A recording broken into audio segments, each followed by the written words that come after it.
King Charles III and I don't have a lot in common. And even though as a child I remember strongly identifying with him, I realized pretty soon that the silver spoon in his mouth was considerably more silvery than mine. We do have one similarity, though. We're both circumcised. King Charles, and before him the sons of George V, Edward VII, later the Duke of Windsor, George VI, Henry, Duke of Gloucester, George, Duke of Kent, and Prince John were all circumcised. Now, legend has it that Queen Victoria believed that she was descended from King David and thus commanded her family to be circumcised. Now, whether this is true or not, in December 1948, Rabbi Dr. Joseph Snowman was invited to Buckingham Palace to circumcise Prince Charles. In fact, circumcision was widely performed on British middle and upper class male infants from the 1890s through the 1940s.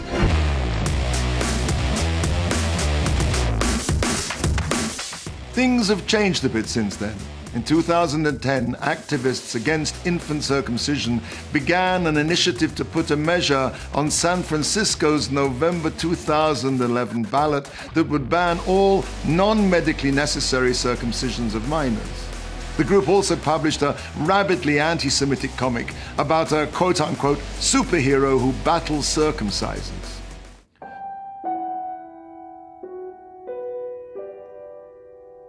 Hermann Rauschning, in his book Gespräch mit Hitler, published in English as Hitler Speaks, writes that Hitler said to him, "Conscience is a Jewish invention.